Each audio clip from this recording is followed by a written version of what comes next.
Yars, Sarmat, Poseidon, we are aiming at Washington. That's what a group of Russian protesters are shouting, apparently. Now, members of Russian National Liberation Movement members chanted and marched throughout the cities, throughout the streets, calling for Russian nuclear warheads and missiles to be pointed at American cities. They mentioned the RS-24 Yars missiles, which can carry multiple nuclear warheads, the RS-28 Sarmat International ballistic missiles, and the Poseidon torpedoes. Their leaders aren't helping things either. In fact, Russian President Vladimir Putin warned that we've come unacceptably close to the point of no return, referencing Russia's threat to deploy nuclear weapons. Russian military expert Igor Korotchenko recently suggested on state-owned TV that the Kremlin plans to attack U.S. ships with nuclear weapons. Just recently, Russian warships conducted drills in the Atlantic Ocean on their way to Cuba. The Russian Defense Ministry said that a Russian Navy ship and Moscow's Kazan nuclear-powered submarine conducted the exercise to simulate a missile strike on a fleet of enemy ships. So yeah, guys, I hate to say it, but the U.S. is basically facing World War III, but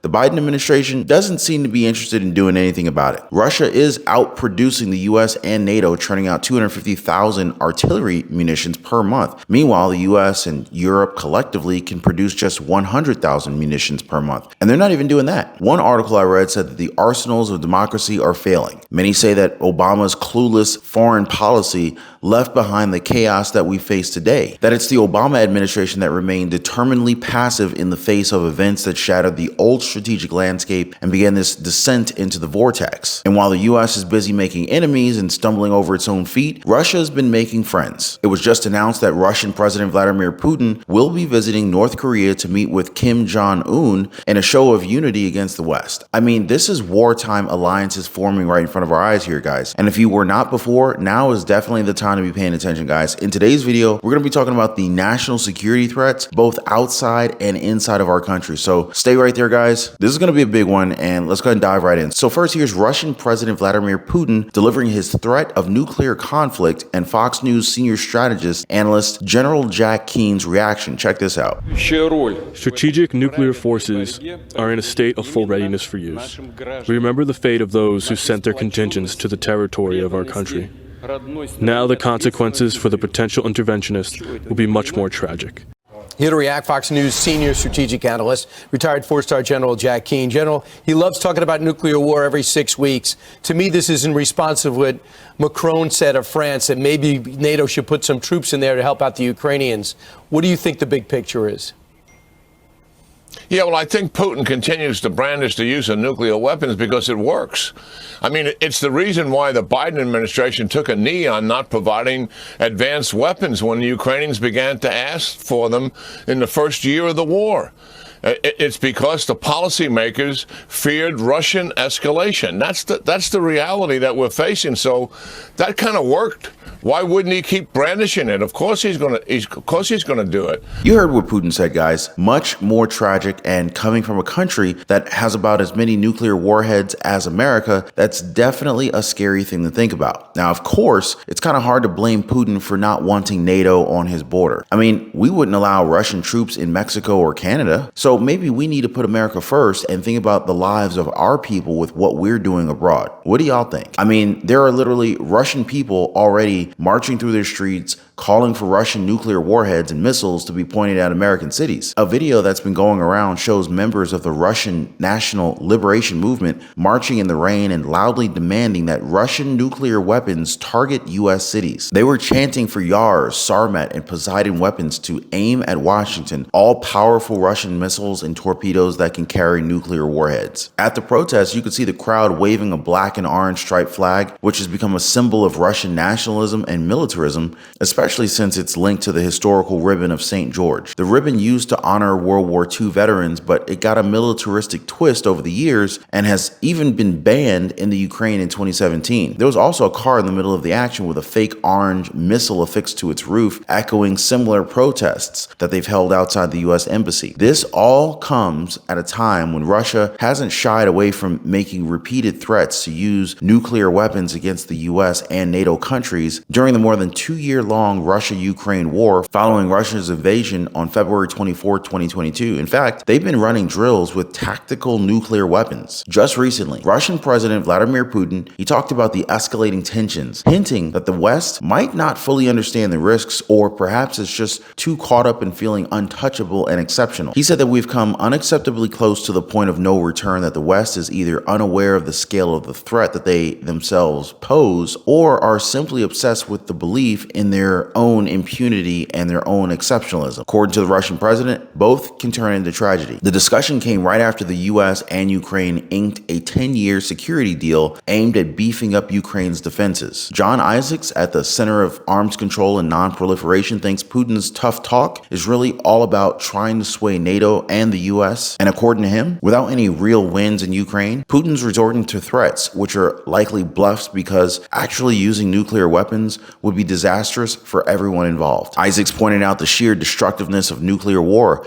If Putin started using nuclear weapons, he would die. So would a lot of people in Russia. A lot of people in the United States or NATO would die. In other words, it's suicidal for any country. To put it simply, it could potentially end life on a massive scale. He underscored the staggering number of nuclear weapons both the US and Russia have. Russia has an estimated 5,580 nuclear warheads, according to a 2024 report by the Federation of American Scientists, which says that the US has 5,044. Highlighting just how high the stakes are. But like I always say, guys, desperate people are dangerous people. And Putin may just end up getting desperate enough to push that button. But then again, some Americans say that they feel more threatened by Biden than Putin. According to Trump supporters, the threat from keeping Joe Biden in the chair is much greater. What do y'all think? Now, if you're as interested in this discussion as we are, take a second, hit the like button and subscribe to the channel if you haven't already. It definitely helps us keep bringing you these insane detailed analyses and to be able to stay on top of the global dynamics that affect all of us. All right, so getting back to it though, in case you didn't believe in Russia's nuclear threat, let me tell you guys, they're already making moves near Cuba. Russian military expert Igor Korotchenko, he recently suggested on state-owned TV that Kremlin plans to attack U.S. ships with nuclear weapons. He specifically mentioned their Russian warships that conducted drills in the Atlantic Ocean on their way to Cuba. Specifically, a Russian Navy ship and Moscow's Kazan nuclear-powered submarine that conducted the exercise to simulate a missile strike on a fleet of enemy ships. Now, according to Korotchenko's analysis, if a strike is carried out as it was stated several hundred kilometers away against an American aircraft carrier strike group, this strike could be done with special ordnance of maximum effectiveness, speed, and reliability. Translation: special ordnance means nuclear weapons. Pentagon Press Secretary Sabrina Tsai said that they've been tracking the Russians' plans for this as they've been constantly monitoring any kind of foreign vessels operating near U.S. territorial waters. So yeah, all I'm saying here is hope for the best, prepare for the worst, you guys, right? And it's sad to say, but the Biden administration doesn't seem to be all that interested in doing anything substantial about this national security threat. Back in September 2022, our government figured that Russian allies, North Korea and Iran, who we've called the arsenals of evil, wouldn't be much help in boosting Putin's faltering efforts in the Ukraine. Well, turns out Biden got that wrong. We didn't see it coming that the U.S. might step back just when Putin's special military operations seem to be losing steam. Now, North Korea and Iran, both staunchly anti-American, they're equipping Putin with drones, artillery, and cruise missiles. They're helping him stand up against the United States and our NATO allies in the Ukraine, while both countries push forward with their nuclear agendas. Put it in perspective how much the U.S. has slipped. General Michael E. Kurilla from the U.S. Central Command told Congress that the Russians are firing 5 times as many artillery shells as Ukrainians. He even warned that this gap could widen even further. While Russia is pumping out 250,000 artillery munitions a month, the US and Europe only manage about 100,000 munitions a month, and we're not even hitting those numbers. It looks like our arsenals of democracy are failing, and Franklin Roosevelt would be turning in his grave at Hyde Park, especially since Joe Biden, a fellow Democrat in the White House now. Ukraine has been at war for 700 plus days, and here we are without a clear victory plan or the production capacity to handle the growing military demands in places like Ukraine, Israel, and against Iran-backed attacks in Syria, Iraq, Jordan, and the Red Sea. Taiwan is more exposed than ever. Beijing is surely watching and ready to pounce. Biden really lost his chance to put Putin in his place when he didn't push to help Kiev reclaim Crimea. Biden, along with Secretary of State Anthony Blinken and National Security Advisor Jake Sullivan, has really dropped the ball. Many war experts say that their premature pullout from Afghanistan has left the nation badly exposed to Russia and China. Former President Barack Obama, he has warned folks never to underestimate Biden's ability to F things up. And right now, Biden is living up to that warning, jeopardizing our national security at the worst possible time. So right now, there are two savage wars raging in volatile regions, and there's a real chance that it could get even bigger, possibly dragging more countries into the fray and raising the risk of the potential use of nuclear weapons. China's seriously stepping up its nuclear arms production, and their media is starting to look and talk about the possibility of a war on a global scale. Over in North Korea, Kim Jong-un's unpredictable regime already has nuclear capabilities, and Iran is on the brink of joining that club, having already promised to annihilate Israel. Meanwhile, Venezuela is stirring up trouble, threatening to invade Guinea, which could really shake up the energy markets. Under the Taliban, Afghanistan might become a hub for terrorist attacks. And that's not the only hotspot. Yemen, Syria, Libya, Pakistan, and vast areas of the Sahel, they're all potential breeding grounds for violence. At the same time, huge numbers of people are fleeing from poverty and conflict in their own home countries, and as a result, they're overwhelmingly democratic nations and shaking up their political scenes. A lot of turmoil can be traced back to what some consider a lack of U.S. leadership, particularly noticeable during the Obama-Biden era. As the U.S. has stepped back from global crises, ambitious powers like Russia, Iran, and China, they've been quick to step in, spreading violence and chaos. Throughout this time, the Obama administration often seemed to take a hands-off approach, even as the events that drastically changed the global strategic scene unfolded, pushing us into the current state of disorder. As one article described it, the Obama administration remained determinedly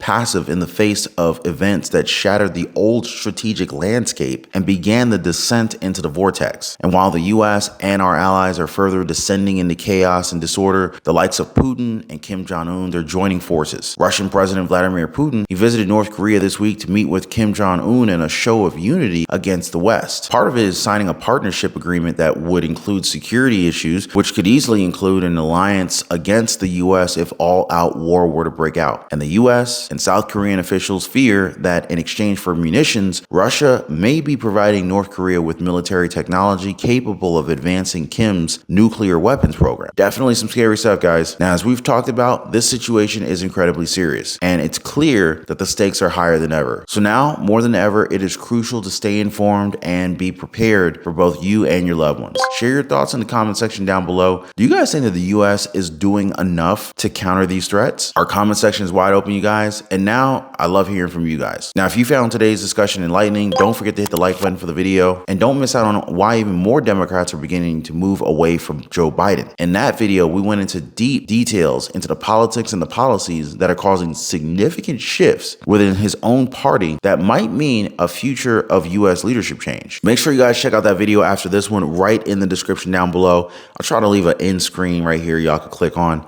But hey, don't forget to like and subscribe to the channel. Hit the notification bell icon so you get all the latest videos. Your engagement definitely helps us keep the channel going to bring you guys the most critical and current analysis of what's really going on here in the U.S. And as always, thanks so much for watching. I'll see you on the next one.